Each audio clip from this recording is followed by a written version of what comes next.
Dear aspirant Manu academy में आप सभी लोगों का स्वागत है। बहुत ही हॉट टॉपिक आपको स्क्रीन पे नजर आ रहा है। एक ऐसा टॉपिक जिस पे दुनिया अपना ज्ञान बांट रही है। क्या होना चाहिए था, क्या हो रहा है, क्यों हो रहा है, कौन करा रहा है, ढेर सारे सवाल हैं और इस पे सबके अपने अपने हिस्से के ज्ञान हैं। तो मुझे लगा अगर सब लोग ज्ञानी हैं, सभी अपना ज्ञान बांट रहे हैं, तो व्हाई नॉट मी। तो मैं भी एक वीडियो बना रहा हूं और मैं आपका ज्ञान भी कमेंट बॉक्स में जानना चाहूँगा। वैसे तो मैं चाहता हूं कि ऐसे टॉपिक का एक्सपोजर ऐसे हो कि मैं आपसे डायरेक्टली कनेक्ट करूं। मैंने एक इनिशिएटिव भी लिया कि संडे को हम लोग डिस्कस करेंगे, बट बहुत सारे लोग अनप्रिपेयर्ड तरीके से आ जाते हैं। किसी का ऑडियो काम नहीं कर रहा, किसी का वीडियो काम नहीं कर रहा, किसी का नेटवर्क काम नहीं कर रहा, तो वो प्लान सक्सीड नहीं हो पाया। हालांकि अगर आपका इंटरेस्ट होगा तो हम लोग दोबारा से कनेक्ट करेंगे कि संडे को कि ऐसे टॉपिक पे हम लोग आपस में डिस्कशन करें। बहुत अच्छा रहेगा, मेरे हिसाब से अच्छा रहेगा, पता नहीं आपका इंटरेस्ट क्या है। तो आज के इस वीडियो में हमारा डिस्कशन होने वाला है कि भैया क्या ये बात सही है कि दुनिया में जितना भी वॉर होता है उसके पीछे अमेरिका है। अगर ये बात सही है कि अमेरिका है, तो फिर इसमें अमेरिका का फायदा क्या है, क्यों अमेरिका ऐसा करता है, इस बात को समझने की कोशिश करेंगे पूरे एग्जाम्पल के साथ। और एक यूक्रेन के साथ बेसिकली हुआ क्या है, ये पूरा मैटर क्या है, वो सब आप लोग जानते होंगे। थोड़ा सा ब्रीफ में मैं भी बताऊंगा, पर उसके बाद मेन चीज हमको समझना है कि अमेरिका दुनिया से चाहता क्या है और वो दुनिया की कौन सी बड़ी कंट्री हैं जो पूरे दुनिया या फिर ह्यूमन काइंड के लिए एक तरह से थ्रेट का काम कर रही हैं। तो चलिए आगे बढ़ते हैं। उससे पहले ये कुछ मेरे सोशल मीडिया अकाउंट्स हैं जिस पे आप मुझे फॉलो कर सकते हो, आप जुड़ोगे तो अच्छा लगेगा। बाकी आगे बढ़ते हैं। सबसे पहले स्टार्ट करते हैं झगड़े के जड़ से। तो आप सभी को पता ही होगा कि झगड़े का जड़ है नाटो। बहुत सारे लोगों ने बताया होगा, एकदम सही बताया है, यही रीजन है। रसिया यहाँ पे आपको नजर आ रहा है, ये है पूरा आपका रसिया फेडरेशन और ये बीच में है बेलारूस जो कि रसिया का मित्र मुल्क है। कभी यूक्रेन भी मित्र मुल्क हुआ करता था, बट यहाँ पे सत्ता चेंज हुई और दूसरे राष्ट्रपति आ गए जो कि वेस्ट के इंटरेस्ट के हिसाब से काम करते हैं। अब ये भाई साहब जब सत्ता पाए तो कहे हम नाटो ज्वाइन करेंगे। अब ये क्यों कह रहे थे, मुझे लग रहा था कि वेस्ट वाले इनको कहते हैं कि नाटो ज्वाइन कर लो, नाटो ज्वाइन कर लो। और वेस्ट वाले में स्पेशली मैं यूएसए की बात कर रहा हूं।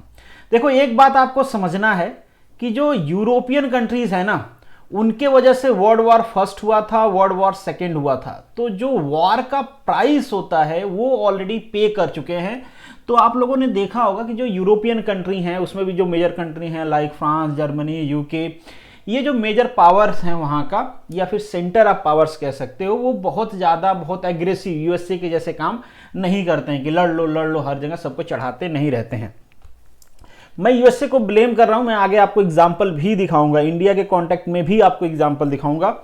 तो ये तो इन्होंने प्रे किया, बट यूएसए ने कभी भी, हालांकि हर वर्ल्ड वॉर में उसने पार्टिसिपेट किया है, बट उसने कभी उसका प्राइस पे नहीं किया हुआ है। वो हमेशा बच जाता है और उसमें उसका फायदा होता है। क्या क्या फायदा होता है आगे वाले वीडियो में डिस्कस करेंगे। तो यहाँ पे भी यूक्रेन को यूएसए ने खूब चढ़ाया कि तुम्हें क्या करना चाहिए, ज्वाइन कर लेना चाहिए, नेटो ज्वाइन कर लेना चाहिए। अब रसिया को यह था कि भाई यहां तो नेटो आ गया है, अगर यहां भी आ जाएगा तो इस तरीके से भी रसिया पे अटैक हो सकता है, यहां से भी रसिया का अटैक हो सकता है। अब कहोगे यार नेटो रसिया पे अटैक करने के लिए ही बना था क्या? तो मतलब एक तरह से यही रीजन है, एक तरह से ये थ्रेट क्रिएट कर रहे थे रसिया के लिए कि हम साथ हैं, यूनाइट हैं, मिल के लड़ेंगे। कोल्ड वॉर में ज़्यादा हुआ, जो रसिया फेडरेशन से निकली कंट्रीज वो बेसिकली इसको ज्वाइन करने लगी। तो ये सारा प्रॉब्लम था। अब ये भाई साहब चीख चीख के कहने लगे कि हम नेटो ज्वाइन करेंगे। रसिया कहता था ऐसा ना करो, न्यूट्रल रहो, बट ये कहे कि नहीं हम तो ज्वाइन करेंगे। और अमेरिका भी कहता था कि हम आपको नेटो ज्वाइन करवाएंगे। फिर आप कहोगे यार कि यूक्रेन जो है ये तो एक मतलब संप्रभु मुल्क है, अगर ये नाटो ज्वाइन करना ही चाहता है तो इसमें प्रॉब्लम वाली बात क्या है? अब इतनी सी छोटी बात के लिए रशिया को थोड़ा नहीं अटैक कर देना चाहिए यूक्रेन को। अगर वो इंडिपेंडेंट कंट्री है, नाटो में जाना चाहे नाटो में जाए, नहीं जाना चाहे मत जाए, उसकी मर्जी है भाई, तुम कौन होते हो कहने वाले? तो बात आपकी बिल्कुल सही है। पर इसको थोड़ा सा इंडिया के कॉन्टेक्स्ट में देखते हैं। अगर मान लीजिए कल को चाइना अपना मिलिट्री बेस बनाने लगता है, लाइक नेपाल में बनाने लगता है, बांग्लादेश में बनाने लगता है, भूटान में बनाने लगता है, तो क्या इससे इंडिया को ऑब्जेक्शन होगा कि नहीं? आपके पॉइंट ऑफ व्यू से बताइए। तो बिल्कुल, अगर आप न्यूट्रलिटी के साथ सोचेंगे तो कहेंगे कि बिल्कुल ऑब्जेक्शन होगा। अब इंडिया इन कंट्रीज पे अटैक करेगा नहीं करेगा वो डिपेंड करता है सिचुएशन के हिसाब से। बट यहाँ पे इस बात पे भी चीजें डिपेंड करती हैं ना कि कौन कंट्री कितना स्ट्रांग है, क्योंकि हमेशा एक स्ट्रांग आदमी को ही गुस्सा आता है अपने से कमजोर आदमी के ऊपर, ज्यादा गुस्सा आता है। जब आदमी देखता है कि सामने वाला मुझसे ज्यादा स्ट्रांग है तो कुछ मैटर होता भी है, तो ये भाई साहब इसके ऊपर नहीं गुस्साएंगे, मगर ये भाई साहब इसके ऊपर चढ़ जाएंगे, क्योंकि इनको पता है कि भाई चढ़ भी जाऊंगा तो कुछ अपना खराब नहीं होने वाला है। तो वही चीज हुआ यहाँ पे। अब ये भड़काते रहने, तो सोचो कितना टाइम से बात हो रहा है कि ये नाटो ज्वाइन करेंगे, बट अभी तक इन्होंने नाटो ज्वाइन नहीं किया, क्योंकि इन सारे जो वेस्ट कंट्री हैं और जो अमेरिकन कंट्री हैं उनको पता है कि नाटो जैसे ही ज्वाइन करेंगे रसिया क्या है, नाटो पे भी अटैक कर सकता है। इसलिए इन्होंने नाटो इनको ज्वाइन नहीं करवाया, बस भाषण देते रहे दूर दूर से, और अल्टीमेटली पुतिन साहब ने जब अटैक कर दिया तो अमेरिका निकल गया पीछे। फिर आप कहोगे कि अमेरिका का यार इसमें फायदा क्या है। हम लोग डेली न्यूज में देख रहे हैं कि अमेरिका दुनिया भर का एड दे रहा है, आर्म्स दे रहा है यूक्रेन को लड़ने के लिए, रशिया पे सैंक्शन भी लगा रहा है। फिर इसमें अमेरिका का क्या फायदा है, अमेरिका क्यों लड़ाई कराना चाहेगा। तो इसको आप कुछ इस तरीके से समझो कि अमेरिका ने यहाँ पे लूज क्या किया है। पहले आप ये चीज समझो कि अमेरिका का नुकसान क्या है। तो नुकसान आप काउंट करोगे तो कुछ भी नुकसान नहीं है, नियर अबाउट निग्लेजिबल नुकसान है। ना ही अमेरिका इसमें लड़ रहा है, ना ही उसके सैनिक मर रहे हैं, ना ही उसके सिटीजन मर रहे हैं, ना ही उसकी कोई कंपनी का नुकसान हो रहा है, कोई नुकसान नहीं हो रहा है। अब बात करते हैं कि अमेरिका का इसमें फायदा क्या हो रहा है। तो अब फायदा देखो, अब जैसे इससे पहले हमने कहा था कि यहाँ पे आर्म्स सप्लाई कर रहे हैं भैया, तो इसको ये मत समझो कि ये आर्म्स फ्री में आ रहे हैं। जो भी चीजें आएंगी ना, बस ये तो भाई एक तरह से एडवर्टीजमेंट का तरीका होता है कि कुछ आर्म्स दे दो, यूक्रेन उससे लड़ेगा, बाद में उनके डिपेंडेंसी के हिसाब से हम क्या करेंगे, अपने डिफेंस वाले हथियार बेचेंगे।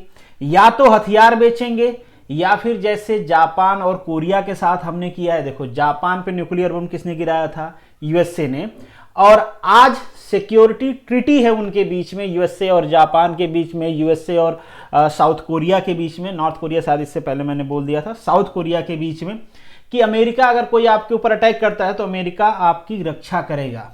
पर आपको पता है उसकी कॉस्ट क्या है, उसकी कॉस्ट है अराउंड टू अराउंड, इससे पहले थोड़ा कम थी, बट जब डोनाल्ड ट्रंप आए तो उन्होंने कहा हम और ज्यादा पैसा लेंगे आपको प्रोटेक्ट करने के लिए, आगे मैं आपको डाटा भी दिखाऊंगा। पर अब ये समझ लो कि जापान से वो इतना पैसा लेते हैं जितने में इंडिया ने रसिया से S-400 खरीदे हैं, 5 यूनिट जितने में खरीदे हैं उतने, मतलब $5 बिलियन रुपीस डिमांड किया था डोनाल्ड ट्रंप ने, भैया इतना पैसा दोगे तब हम तुमको प्रोटेक्ट करेंगे, अदरवाइज तुम अपना देख लो, हम अपना देख लेंगे। तो एक तो ये है कि भैया या तो तुम अपने से अपनी रक्षा करना चाहते हो तो आर्म्स खरीद लो, अगर वो नहीं चाहते हो तो कोई बात नहीं, हमसे सिक्योरिटी का श्योरिटी खरीद लो, सिक्योरिटी का श्योरिटी खरीद लो, ठीक है। मतलब इन शॉर्ट ये जो अभी असिस्टेंट दे रहे हैं ना, जो ये असिस्टेंस है, ये बाद में चल के एक तरह से डिपेंडेंस बन जाता है।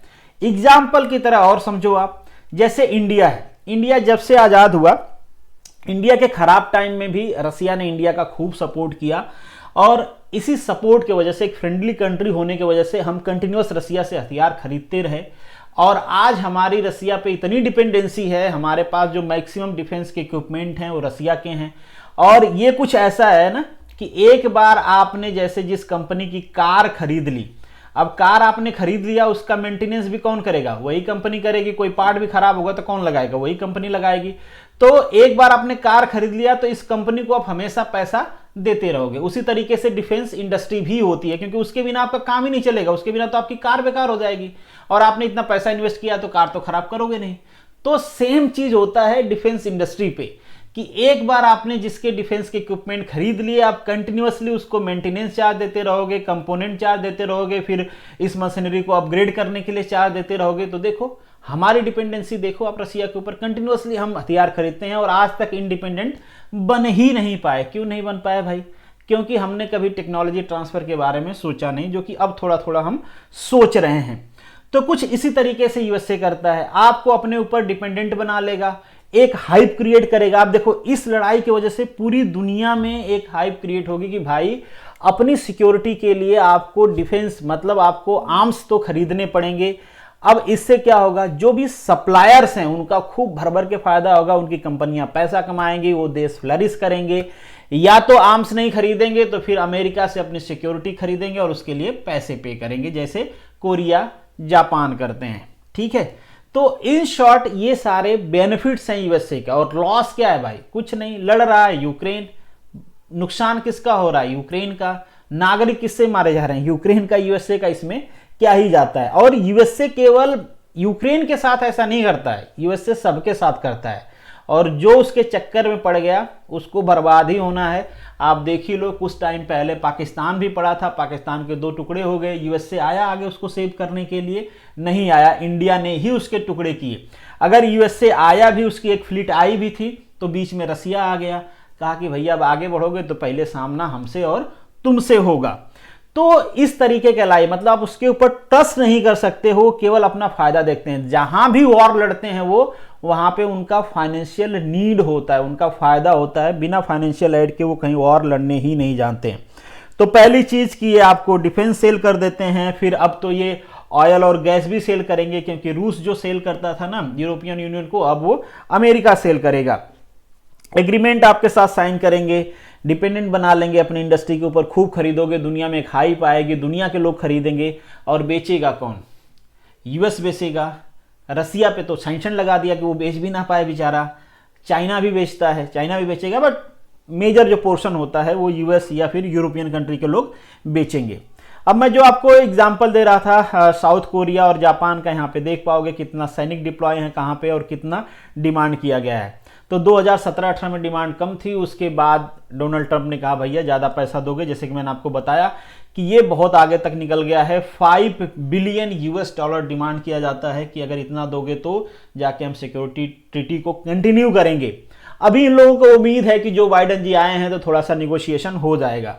ये मैं यहाँ पे आपको प्रूफ भी दिखा देता हूँ, जैसे देख लो, ये रूटर्स का बेसिकली आर्टिकल था, वहाँ से मैंने ये लिया है। इसके पहले ये इतना दे रहे थे, बट डोनाल्ड ट्रंप साहब यहाँ पे देख पाओगे कितना मांगा हुआ था उन लोगों से। मतलब इतना पैसा मांग रहे थे जितना में हम डिफेंस डील किए हैं रसिया से, और वो भी S-400 का। अब सोचो ये इतना पैसा हर साल पे करते हैं, अगर इतना पैसा ये अपने डिफेंस इंडस्ट्री पे खर्च करते तो इनका तो पहले ये सेल्फ डिपेंडेंट हो जाते। यूएसए पे ये नहीं रहता कि कल को वो भाग जाएगा। दूसरी बात कि इनकी डिफेंस इंडस्ट्री बिल्डअप होती, वहां पे इनके लोगों को रोजगार मिलता, और जो भी इक्विपमेंट होता इनका होता। और इसके बीच में आपको ये भी जान के हैरानी होगी कि जापान में अर्थक्वेक आ गया था, तो उसमें जो नुकसान हुआ था उसके लिए भी बहुत हैवी अमाउंट जापान ने पे किया था वहां का इंफ्रास्ट्रक्चर दोबारा से बिल्ड करने के लिए, जो बेसिकली अमेरिकन ट्रूप्स यूज करते हैं उनके लिए। तो इन शॉर्ट एक तरह से मतलब आप समझ लो कि ये एक धंधा बना रखा है यूएसए ने। नहीं मानना है, 1-2 और एग्जांपल आपको दिखा देता हूं। देखो 2 दिन पहले की न्यूज है, अभी यूक्रेन को इन्होंने चढ़ा बढ़ा के लड़ा लिया, अपने सैनिक नहीं भेजे, खुद लड़ाई से बाहर हैं। उनको हथियार थोड़ा दे देंगे, थोड़ा पैसा दे देंगे, उनको पता है कि बाद में सारे हथियार और पैसे के इंटरेस्ट के साथ वापस लेंगे यूक्रेन से। यूक्रेन को अपने ऊपर इतना डिपेंडेंट बना देंगे, पूरा हथियार उनको बेचेंगे। अब देखो 2 दिन पहले का ये मैसेज है कि जो यूएस डेलीगेशन है ना, वो ताइवान चला गया। भाई यूक्रेन को लगा लिया लड़ाई में, अब ताइवान जा रहे हैं। ताइवान का चाइना के साथ कॉन्फ्लिक्ट है, अब धीरे से ताइवान को कुछ सजेस्ट करेंगे। अब इन्होंने कहा क्या है, US delegates arrive to the Taiwan amid tension with China, और कहा भाई कि तुम, हमारा कमिटमेंट है, हम तुम्हारे पीछे खड़ा रहेंगे। और मैं गारंटी के साथ कहता हूं जिस दिन चाइना ताइवान पे अटैक करेगा, यूएस पीछे भाग जाएगा, कहेगा हम आपको भी हथियार देंगे, हम आपको भी ये देंगे, हम आपको भी फाइनेंशियल सपोर्ट करेंगे, आप अपनी लड़ाई लड़ो। तो फिर से वहां पे एक बिजनेस उसका बन जाएगा। हथियार अब ताइवान का क्या होगा भगवान जाने, बट ये टेंशन अगेन यहाँ पे क्रिएट किया जा रहा है। मतलब आपको जब नहीं साथ देना तो टेंशन क्रिएट क्यों करना। तो इस तरीके का काम वो करता है। इससे पहले की बात बताएं तो अफगानिस्तान में तालिबान से समझौता किसने किया? यूएसए ने किया कि अब हम आपकी कंट्री से बाहर निकल रहे हैं, तुम आओ अपने देश को रूल करो। आपने फोटो देखा होगा डोनाल्ड ट्रंप के साथ, जो बाइडन आए तो तुरंत भगा लिए अपने सैनिकों को, वहां पे क्या क्या क्राइसिस हुआ वो भी देखा, सब कुछ आपने देखा। यूएसए ने कहा कि तालिबान से हम डील करेंगे, तालिबान शांति से अफगानिस्तान को रूल करेगा। अब तुम खुद ही उसको रूल दे रहे हो और बाद में ये कह के उनके पैसे, उनके एसेट सीज कर दे रहे हो कि तालिबान पावर में है इसलिए हम अफगानिस्तान के जो एसेट्स हैं वो सीज करेंगे। मतलब क्या ही डबल स्टैंडर्ड है यार। पहले तुम उनको पावर में ला रहे हो, फिर उनका जो एसेट्स है उसको सीज कर दे रहे हो, $3.5 बिलियन का जो एसेट्स है अफगानिस्तान का, वो यूएसए ने सीज कर रखा है, मतलब अपने पास रख लिया कि भैया अब नहीं देंगे। और अफगानिस्तान में आपको पता ही है लोग भूखे मर रहे हैं, स्टिल यूएसए उनका पैसा नहीं दे रहा है। अब तालिबान खराब हो अच्छा हो वो अलग डिबेट है, बट उनको पावर में लाने का काम तो तुमने ही किया है, तुमने ही उनसे समझौता किया है। तो ये हालत है, कैसे अफगानिस्तान को छोड़ के भागे ये भी आपको पता है। वहां पे ये गए भी इसीलिए थे कि चलो जो होगा सो होगा। वहां पे ऐसा कहा जाता है कि बहुत सारे खनिज हैं जमीन में, वो निकाला जाएगा, बट इनको मिला नहीं कुछ, तो सोचे भाग लेते हैं। अब कुछ मिल नहीं रहा, बहुत नुकसान हो रहा है। इंडिया के साथ भी इन्होंने ऐसा किया है। अब इंडिया का और चाइना का जब क्लैश हुआ था, तो आप बहुत सारी ऐसी रिपोर्ट्स पढ़ोगे ना कि अमेरिका के थिंक टैंक्स ने दावा किया है कि चाइना वहां पे ये बुल्ड कर लिया, अमेरिका के थिंक टैंक्स ने दावा किया है कि चाइना प्लानिंग के साथ इंडिया पर अटैक किया था, अमेरिका ने रिपोर्ट पब्लिश किया है, अमेरिका ने अपने सैटेलाइट से देखा है कि वहां पे चाइना ने ये बना लिया। भैया मतलब सिंपल सा सोचो कि बस तुम्हारे पास सैटेलाइट है, इंडिया के पास भी तो है, इंडिया भी देख सकता है कि चाइना क्या कर रहा है, दूसरे देशों के पास भी है। और साला तुम्हारा थिंक टैंक दुनिया के बारे में क्यों सोचता है? तुम अपने बारे में सोचो ना। मतलब एक तरह से ना ऐसी रिपोर्ट पब्लिश करेंगे जिससे दुनिया में एक फाइटिंग का हाइप क्रिएट हो, फिर इंडिया में दुनिया भर के न्यूज चैनल वो कूद पड़ेंगे, देखो अमेरिका ने ये कहा। अब इसमें जो इनकी फ्रेंडली कंट्री होती है उसको थोड़ा सा पुश करते रहते हैं, नहीं नहीं तुम बहुत बढ़िया कर रहे हो, इंडिया ने 100 सोल्जर मार दिए। जैसे ये यूक्रेन को और ताइवान को पुश कर रहे थे, कुछ टाइम पहले यूक्रेन को कर रहे थे, नहीं नहीं तुम रसिया से लड़ जाओगे, रसिया क्या करेगा, हम तुम्हारे पीछे खड़ा है, ऐसे थोड़ा अटैक कर देगा, ये कर देंगे वो कर देंगे। अब वो ताइवान के साथ कर रहे हैं। बट फॉर्चुनेटली हमारी जो पॉलिसी है, इंडियन गवर्नमेंट की जो पॉलिसी है, और एक बात और आपने नोटिस किया होगा कि डोनाल्ड ट्रंप ने कहा था कि हम चाहते हैं कि नेगोशिएट करें, मतलब मीडिएटर बने इंडिया और चाइना के बीच में। इंडिया ने कहा भैया बस करो, हमको नहीं चाहिए तुम्हारा मीडिएशन। कुछ टाइम पहले, मतलब कुछ साल पहले तुमने पाकिस्तान का साथ दिया था, वो बर्बाद हो गया। और बहुत सारे जो गल्फ कंट्रीज हैं वहां पे तुमने लड़ाई लगवाई, खाड़ी में तुमने लड़ाई लगवाई, कोरियन वार लड़े तुम, वियतनाम के साथ लड़े। मतलब दुनिया में जितनी भी वॉर हुई हैं आप देखोगे हर जगह यूएसए इन्वॉल्व रहा है। और अल्टीमेटली यूएसए का जो एक तरह से आप कह सकते हो ना कि वो जो जितनी भी वॉर लड़ता है सब जगह फाइनेंशियल एड के चक्कर में ही लड़ता है। तो इंडिया ने साफ साफ मना कर दिया, भैया हमको तुम्हारी एडवाइस, तुम्हारी हेल्प नहीं चाहिए, दूर से जय राम नमस्ते कर लेंगे हम अपनी सिक्योरिटी करने के लिए सक्षम हैं, तो कृपया करके आप अपनी जो टांग है हमारे बीच में ना अड़ाएं। तो ये बहुत बढ़िया स्टेप होता है जब कभी भी आप यूएसए को अपने मैटर में इंटरवीन करने से बचाते हो, नहीं तो यूएसए आपको ऐसा उलझाएगा। वहां के जो थिंक टैंक है उनका ये एक चीज मैं और आपको बताता हूं, अगर आप थोड़ा सा इंटरनेशनल रिलेशंस रूल्स फॉलो करते हो, दुनिया भर के देश जो यूएस कांग्रेस के लोग हैं ना उनको पे करते हैं, पैसा देते हैं, वहां के जो न्यूज़पेपर है उसमें आर्टिकल छपवाने के लिए पैसा देते हैं। मतलब यूएस के जो कांग्रेसमैन है ना उनके जो बयान आता है वो इंडिपेंडेंट बयान नहीं होता है, वो पेड बयान होता है। जैसे हमारे यहाँ पे एक स्कैम हुआ था कि संसद में सवाल पूछने के लिए सांसद पैसा लिया करते थे, तब आरटीआई नहीं था, उसके बाद देखा गया कि आरटीआई की जरूरत है, तब आरटीआई आया कि भाई सबको सवाल पूछे, बस सांसद लोग क्यों पूछे। तो यहाँ पे यूएसए में लोग अपना इन्फ्लुएंस बनाने के लिए जो कांग्रेसमैन हैं, वहाँ के जो इन्फ्लुएंशियल लोग हैं, वहाँ के जो न्यूज़ मीडिया के लोग हैं, उनको लिटरली देश पे करते हैं, देश पे करते हैं, कोई इंडिविजुअल नहीं पे करता है। मतलब अमेरिका भाई चारों तरफ से पैसा कमाने के चक्कर में पड़ा रहता है, इसीलिए आज वो दुनिया का फाइनेंशियल हब कह लो, फाइनेंशियल पावर कह लो या सुपर पावर कह लो है। हालांकि अब वो स्टेटस उसका रहा नहीं पहले वाला, अब बहुत सारे देश जैसे लाइक चाइना, रसिया चैलेंज करते हैं, इंडिया भी बहुत ज़्यादा नहीं सुनता है, बस थोड़ी डिपेंडेंसी है। हमारी यूरोपियन यूनियन से रिलेशन अच्छे हैं, हमारे अमेरिका से रिलेशन अच्छा है, तो थोड़ा सा हम उतना हार्ड लाइनर नहीं हो पाते हैं लाइक रसिया और चाइना। बट ठीक है, हमारी पॉलिसी भी ठीक है भैया कि दूर से नमस्ते सलाम। अभी आप देख पाओ यूएन सिक्योरिटी काउंसिल में भी इंडिया ने जितनी बार वोटिंग हुई है उतनी बार अब्सटेन किया है कि हमको अपना रिलेशन नहीं खराब करना रसिया के साथ, और करना भी नहीं चाहिए। देखो एज ए ह्यूमन हम इस बात को अप्रिशिएट कर सकते हैं कि यूक्रेन के लोग बहुत अच्छा रेसिस्ट कर रहे हैं रसिया को, रसिया ने गलत किया अटैक करके, जो भी है व्हाट एवर दैट, वो सारा डिस्कशन हम कर सकते हैं। बट ये सारा डिस्कशन ना डिप्लोमेसी में नहीं होता है। डिप्लोमेसी में अपना फ़ायदा देखा जाता है, किससे आपका रिलेशन अच्छे हैं, किसने आपका साथ दिया है, कौन आपका साथ दे सकता है, वो सारी चीज़ें देखी जाती हैं। तो उसके हिसाब से हमारे लिए रसिया इंपॉर्टेंट है, और रसिया एक ट्रस्टेड पार्टनर है, एक तरह से आप कह सकते हो। कई बार आपने उसके ऊपर हमने रिलाई किया है, कई बार हमारे लिए उसने वीटो किया है। हम तो अब्सटेन कर रहे हैं, बट उसने लिटरली वीटो किया है।